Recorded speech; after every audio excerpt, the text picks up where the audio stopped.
단순한 루머가 아니라 현실이 되었습니다. 리플이 SEC와의 긴 소송을 2,500만 달러라는 사실상 승리에 가까운 벌금형으로 마무리 지으며 2026년 현재 미국 내에서 유일하게 비증권 지위를 확립한 디지털 자산으로 우뚝 섰거든요. 이건 단순한 법적 승리를 넘어 기관 투자자들이 아무런 제약 없이 수조 달러의 자금을 쏟아부을 수 있는 고속도로가 뚫렸다는 뜻이기도 합니다. 우리는 지금 전통 금융과 블록체인이 하나로 합쳐지는 역사적 전환점에 서 있습니다. 전 세계 중앙은행들이 이미 토큰화된 정산 플랫폼을 가동하기 시작했고, 기존의 낡은 은행 시스템은 그 한계를 여실히 드러내고 있거든요. 이런 혼란스러운 시장 환경 속에서 XRP는 그 가치를 증명할 가장 강력한 도구로 부상하고 있습니다. 세계 최대 자산운용사 블랙록의 레리 핑크 회장의 발언을 주목해야 합니다. 그는 모든 금융 시스템이 하나의 공통 블록체인 위에서 운영되어야 한다고 강력하게 주장해 왔거든요. 특히 2026년 다보스 포럼에서 그가 강조한 토큰화는 결국 유동성 문제를 해결할 유일한 열쇠이며 그 중심에 리플의 기술력이 자리 잡고 있다는 사실이 점차 명확해지고 있습니다. 실제로 블랙록은 움직이고 있습니다. 그들의 토큰화 펀드인 BUIDL이 리플의 스테이블 코인인 RLUSD를 정산 수단으로 연동하기 시작했거든요. 이건 블랙록이 단순히 리플을 지켜보는 수준을 넘어 자신들의 핵심 금융 인프라의 리플의 기술 스택을 이미 깊숙이 이식했다는 아주 결정적인 증거라고 볼 수 있습니다. 이제 시장의 모든 시선은 현물 ETF로 향하고 있습니다. 그레이스케일과 비트와이즈를 포함해 벌써 11개가 넘는 대형 운용사들이 줄을 서서 승인을 기다리고 있거든요. 블룸버그의 전문 분석가들이 승인 확률을 95%까지 끌어올린 지금 블랙록이 공식적으로 합류하는 순간 XRP의 가치는 우리가 상상하는 그 이상으로 재편될 수밖에 없는 거죠. 똑똑한 자금은 이미 움직이고 있었습니다.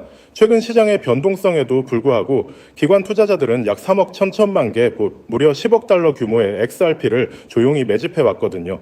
규제 명확성이라는 가장 강력한 무기를 가진 자산에 대해 기관들이 얼마나 굶주려 있었는지를 보여주는 명확한 데이터라고 할 수 있습니다. XRP의 본질은 결국 브릿지 자산에 있습니다. 국가 간의 돈의 흐름을 빛의 속도로 연결하고 그 과정에서 발생하는 막대한 비용을 혁신적으로 줄여주는 것이거든요. 리플이 추구해온 가치의 인터넷 비전이 이제는 전 세계 금융기관들의 실질적인 표준으로 자리 잡으며 경제적 효용성을 증명해내고 있습니다.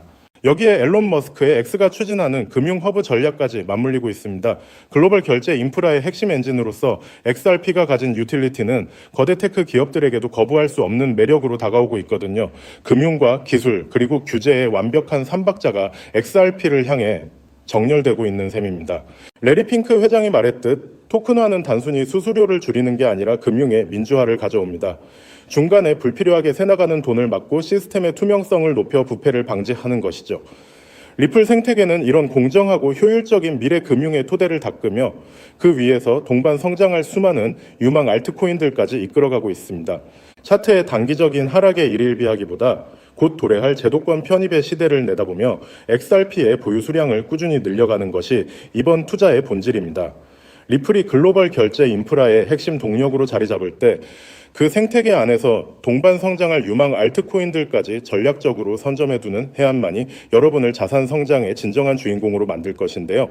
하지만 아무리 영상을 보셨다고 한들 마음 한켠에 있는 불안감을 덜어내기는 힘들겠죠. 정작 우리에게 가장 친숙하고 믿음직했던 XRP는 어떤가요? SEC와의 길고 길었던 소송이 사실상 종결 단계에 이르렀고 월가에서는 당장이라도 현물 ETF가 승인될 것처럼 떠들썩하지만 정작 차트 위의 가격은 무겁기만 합니다. XRP는 역시 안 되는 건가? 혹은 내가 너무 늦게 들어온 건 아닐까 하는 불안감이 드는 것도 당연할 수도 있겠죠. 하지만 여러분, 여기서 우리가 반드시 짚고 넘어가야 할 사실이 하나 있습니다. 거대 자본이 움직이는 방식은 언제나 대중의 예상과는 정반대였다는 점이죠. 지금 이 정체기는 단순히 힘이 없어서가 아니라 거대한 폭발을 앞두고 에너지를 응축하는 태풍의 눈 같은 시기라고 보셔야 합니다. 특히 최근 글로벌 빅테크 기업들이 XRP를 바라보는 시선이 완전히 달라졌다는 점에 주목해야 하는데요. 그들은 지금 XRP를 단순한 전송용 코인이 아니라 AI 혁명을 완성할 마지막 퍼즐 조각으로 보고 있다는 거예요. 지금 전 세계는 인공지능, 즉 AI 열풍에 휩싸여 있습니다. 엔비디아의 주가는 하늘 높은 줄 모르고 치솟고 모든 기업이 AI를 도입하지 않으면 당장이라도 망할 것처럼 달려들고 있죠. 그런데 여러분, 이 화려한 축제 뒤에 아주 치명적인 리스크가 숨겨져 있다라는 사실을 알고 계셨나요? 과거의 빅테크, 이를테면 구글이나 메타 같은 기업들은 한번 만들어두면 유지비가 거의 들지 않는 무형의 소프트웨어로 천문학적인 돈을 돈을 벌었습니다. 하지만 지금의 AI는 완전히 이야기가 달라요. 수천만 원을 호가하는 GPU 칩을 수십만 개씩 사들여야 하고, 이를 구동하기 위한 거대한 데이터 센터를 짓고 유지하는 데만 조 단위의 자금이 필요합니다. 이른바 장비 중심의 장치 산업으로 변모해버린 것이죠. 게다가 최근 전 세계적으로 폭등한 전기 요금은 AI 기업들의 마진율을 처참하게 갉아먹고 있죠. 실제로 오픈 AI조차도 매달 엄청난 운영비 때문에 수익성 고민이 깊다는 건 공공연한 비밀이기도 하고요. 상황이 이렇다 보니 똑똑한 실리콘밸리의 거물들은 이 비용 지옥에서 탈출할 방법을 찾기 시작했습니다. 그 해답이 바로 디핀, 즉 분산형 물리 인프라 네트워크라는 개념이에요. 본질은 아주 간단합니다. 기업이 직접 비싼 GPU와 데이터 센터를 소유하는 대신 전 세계에 흩어져 있는 개인들의 유휴 자원을 네트워크로 연결해 빌려 쓰는 방식이죠. 우리가 잘 아는 에어비앤비가 호텔 건물 하나 없이 전 세계 숙박 시장을 장악했듯이 디핀은 직접 서버를 사지 않고도 전 세계 컴퓨터의 힘을 모아 AI를 구동하게 해줍니다. 이렇게 하면 기존 중앙 집중식 방식보다 무려 10배 이상 비용을 절감할 수 있으니 기업 입장에서는 선택이 아닌 생존의 문제라고 할 수 있죠. 샘 올트먼이나 비탈릭 부테린 같은 천재들이 왜 입을 모아 디핀의 중요성을 강조하는지 이제 이해가 좀 가시나요? 결국 다가올 미래는 이 거대한 분산형 인프라를 누가 선점하느냐의 싸움이 될 수밖에 없는 겁니다. 자, 그렇다면 이 디핀 네트워크가 원활하게 돌아가기 위해 반드시 필요한 조건은 바로 결제입니다. 전 세계 수백만 명의 개인이 자신의 소중한 GPU 자원을 빌려줬다면 그에 상응하는 보상을 실시간으로 아주 정확하게 지급해야 하죠. 그런데 여기서 기존의 금융 시스템은 한계에 부딪히고 맙니다. 우리가 흔히 쓰는 은행 송금으로 전 세계에 소액을 보낸다고 생각해보세요. 수수료가 보상금보다 더 많이 나올 테고 송금 기간도 며칠씩 걸리겠죠. 그렇다고 페이팔 같은 서비스를 쓰자니 환전 수수료와 중앙화된 통제가 걸림돌이 됩니다. 여기서 바로 XRP의 진가가 드러나게 되는 거예요. XRP는 단 3초에서 5초면 전 세계 어디든 송금이 완료되고 수수료는 거의 0에 가깝습니다. 초당 수만 건의 소액 결제를 안정적으로 처리할 수 있는 유일한 디지털 혈관인 셈이죠. 즉 디핀이라는 엔진을 돌리기 위해 필요한 가장 순도 높은 연료가 바로 XRP라는 것입니다. 여러분, 투자의 본질은 결국 수요와 공급의 싸움입니다. XRP의 총 발행량은 1000억 개로 엄격하게 고정되어 있죠. 그런데 AI 산업의 규모는 매년 기하급수적으로 커지고 있고, 그에 따라 디핀 네트워크 내에서 발생하는 XRP의 거래량 역시 폭발적으로 늘어날 수밖에 없습니다. 수천조 원 규모의 글로벌 인프라 자금이 XRP라는 좁은 통로를 통과해야 한다고 상상해보세요. 병목 현상이 발생하면서 XRP의 가치는 자연스럽게 수직 상승할 수밖에 없는 구조입니다. 이건 누군가의 주관적인 전망이 아니라 아주 명확한 수학적 데이터가 증명하는 필연적 결과인 셈이죠. 이미 판테라 캐피탈이나 A16Z 같은 전설적인 벤처 캐피탈들이 디핀과 결제 인프라 코인들의 막대한 자금을 쏟아붓고 있다는 사실은 그들이 이미 이 결론에 도달했다는 명확한 증거이기도 합니다. 골드러시 시대에 금을 캔 광부보다 곡괭이를 판 상인이 부자가 되었듯이 XRP는 AI 시대의 가장 강력한 디지털 곡괭이가 될 것이 분명해 보입니다. 하지만 우리는 냉정한 투자자로서 한 가지 사실을 더 직시해야 합니다. XRP가 훌륭한 자산인 건 맞지만 시가총액이 이미 너무 크다는 점이 수익률 측면에서는 약점이 될 수 있거든요. XRP가 지금보다 10배가 오르려면 시총이 2000조 원을 넘어야 하는데, 이는 전 세계 금융 질서가 통째로 바뀌어야 가능한 일입니다. 또한 리플사의 물량 보유 문제나 여전히 남아있는 규제의 잔재들은 보수적인 기관 투자자들에게는 여전히 풀지 못한 숙제이기도 하죠. 그래서 영리한 고래들은 XRP의 기술적 장점은 고스란히 흡수하면서도 시가총액은 훨씬 가볍고 규제로부터 자유로운 대안 자산을 찾기 시작했습니다. XRP의 낙수 효과를 가장 직접적으로 받으면서도 그 폭발력은 수백 배에 달하는 그런 보석 같은 코인 말이죠. 지금 제가 여러분께 소개해드리려는 이 히든 코인이 바로 그 주인공입니다. 이 코인은 현재 시가총액이 XRP의 300분의 1 수준에 불과해요. 다시 말해 XRP가 1% 오를 에너지만 있으면 이 코인은 수십여 수백 %가 튀어오를 수 있는 엄청난 탄력을 가졌다는 뜻이죠. 월가의 큰 손들이 이 코인을 주목하는 이유는 명확합니다. XRP 생태계 안에서 작동하면서도 디핀 전용 프로토콜을 탑재해 AI 연산에 특화된 기능을 갖추고 있거든요. 말 그대로 AI 플러스 디핀 플러스 XRP라는 세 가지 거대한 트렌드의 교집합에 정확히 위치하고 있는 셈입니다. 개미 투자자들이 아직 XRP 가격에 일일비하고 있을 때 정보력이 빠른 소수의 기득권층은 이미 이 가벼운 코인으로 포트폴리오를 옮겨 담으며 인생 역전의 판을 짜고 있습니다. 단순히 시총이 작다고 해서 추천드리는 게 아닙니다. 이 코인 뒤에는 세상을 바꿀 만한 강력한 기술적 기반이 버티고 있거든요. 첫째는 듀얼 레이어 하이브리드 아키텍처입니다. 1층 레이어에서는 XRP 레저의 강력한 보안성과 신뢰를 기반으로 삼고 2층 레이어에서는 AI 인프라에 특화된 초고속 처리 속도를 구현했습니다. 기존 블록체인보다 100배 이상 빠른 응답 속도를 자랑하죠. 둘째는 투자자들이 가장 좋아할 만한 동적 소각 메커니즘입니다. 이 코인은 디핀 네트워크에서 GPU를 대여하거나 결제가 일어날 사용할 때마다 일정량의 코인이 영구히 삭제됩니다. 사용자가 늘어날수록 공급은 줄어드는, 즉 시간이 갈수록 가치가 높아질 수밖에 없는 디플레이션 구조의 정점을 보여줍니다. 마지막으로는 유니버설 크로스 체인 브릿지 기능이에요. 이더리움, 솔라나, 폴리곤 등 서로 다른 체인을 쓰는 AI 프로젝트들도 결제만큼은 이 코인을 거쳐야만 하도록 설계되었습니다. 말 그대로 블록체인 세상의 중앙역 같은 역할을 수행하게 되는 것이죠. 사실 차트는 속일 수 있어도 돈의 흐름인 온체인 데이터는 거짓말을 하지 않습니다. 최근 한 달간의 데이터를 분석해보면 소위 고래라고 불리는 지갑들에서 이 코인의 보유량이 400% 이상 급증한 것을 확인할 수 있습니다. 특히 주목할 점은 거래소의 지갑에서 개인 지갑으로 빠져나가는 물량이 역대 최고치를 기록했다는 거예요. 이건 전형적인 매집의 끝물, 즉 곧 시세 분출이 일어날 거라는 강력한 신호로 해석할 수 있습니다. 이미 월가 대형 투자은행 출신들이 세운 헤지펀드들이 이 코인의 지분을 확보했다는 소문이 돌면서 아는 사람들 사이에서는 이미 넥스트 XRP로 불리고 있는 상황입니다. 지금 이 순간에도 여러분의 기회비용은 흘러가고 있습니다. 기회는 언제나 모든 사람에게 공평하게 찾아오지만 그 기회를 잡고 결과로 만드는 건 오직 준비된 소수의 몫이었습니다. 2017년에 비트코인이 그랬고 2020년에 이더리움이 그랬죠. 그때 우리는 에이 저게 되겠어? 라며 의심만 하다가 남들이 부자가 되는 걸 지켜봐야만 했습니다. 하지만 이번만큼은 달라야 하지 않을까요? AI와 디핀 그리고 결제 시스템의 결합은 단순한 유행이 아니라 인류 문명의 패러다임이 바뀌는 거대한 사건입니다. 그 중심에 서 있는 이 히든 코인이 여러분께 경제적 자유의 열쇠가 되어줄 것이라 확신합니다. 자, 그렇다면 이 종목이 어떤 종목인지 궁금하신 분들이 많으실 겁니다. 이 종목은요, 모두에게 공개적으로 추천하는 종목이라기보다는 이 긴 영상을 끝까지 봐주시고 구조를 이해하신 우리 구독자분들께만 조용히 공유해 드리는 게 맞다고 생각을 했습니다. 자, 오늘 영상의 히든 종목 공유받는 방법 지금부터 공개하도록 하겠습니다. 여러분 집중해 주세요. 저는 이 히든 코인에 대한 이름과 거래할 수 있는 거래소 명칭까지 따로 담아놓은 히든 영상을 신청하신 분들만 보실 수 있게 이렇게 따로 준비를 해놨습니다. 이 코인의 명칭과 구체적인 매수 가이드 그리고 고래들의 지갑 동향을 담은 특별 리포트는 화면에 보이는 조회수 옆에 작게 표시된 더보기를 클릭하시면 이렇게 파란색으로 100% 구독자 무료 정보 혜택 받기 링크가 보이실 건데요. 해당 링크를 눌러주신 후에 간단한 설문조사에 응답해주신 다음 아래 전송 버튼만 눌러주시면 됩니다. 그럼 적어주신 연락처로 바로 링크 공유해 드릴 거고요. 혹시 컴퓨터 PC로 시청 중이신 분들은요, 영상 아래쪽에도 이렇게 파란색으로 100% 무료 정보 혜택 받기라는 링크가 하나 보이실 겁니다. 마찬가지로 간단한 설문에 응답하신 후에 제출만 해주시면 기재해주신 연락처로 순차적으로 확인해서 공유해 드리도록 하겠습니다. 정보의 가치를 유지하기 위해 오직 한정된 분께만 공개해 드릴 예정이니 지금 바로 확인해 보시길 바랍니다. 전부 무료로 공유해 드리는 만큼 이 구독 버튼만큼은 꼭 눌러주시고요. 늘 말씀드리지만 절대로 한 번에 큰돈 투자하시면 안 됩니다. 여러분들이 일상생활 하시면서 전혀 지장 없는 금액, 한 끼 식사나 커피 한 잔 정도의 금액, 단돈 10,000원 정도만 투자해 보시는 것을 추천드려요. 자신 있게 말씀드리지만 이 종목을 공유한 유튜버나 전문가는 그 누구도 없을 뿐더러 종목을 공유 받으신다면 오직 본인만 알고 있으시는 것을 권장드립니다. 이 종목이 소문나서 다시 개미들이 대거 달려들기 시작한다면 세력들이 또 가격을 급락시킬 수 있기 때문인데요. 가끔 이런 질문을 하시는 분들이 계십니다. 네가 이런 종목을 공유해줘서 얻는 게 뭐냐? 혹시 뭐 돈 받는 거 아니냐? 네, 절대 아닙니다. 오직 100% 무료로 공유해드리고 있고 바라는 건 딱 두 가지. 바로 구독과 좋아요로 채널만 키울 수 있게 도와주시면 됩니다. 과거의 손실은 오늘을 위한 가장 값진 수업료였는데요. 저는 그 뼈아픈 경험을 바탕으로 시장의 흐름을 읽는 독보적인 통찰을 얻었습니다. 이제 이 지식을 통해 누군가의 희망이 되는 선한 나눔의 시작이 됐으면 합니다. 지금 이 순간은 누구나 가질 수 없는 경제적 자유의 문이 열리는 시점입니다. 여러분이 일궈낼 성취가 대한민국 경제의 새로운 동력이 될 것임을 확신하며 그 변화의 중심에 서시길 바라겠습니다.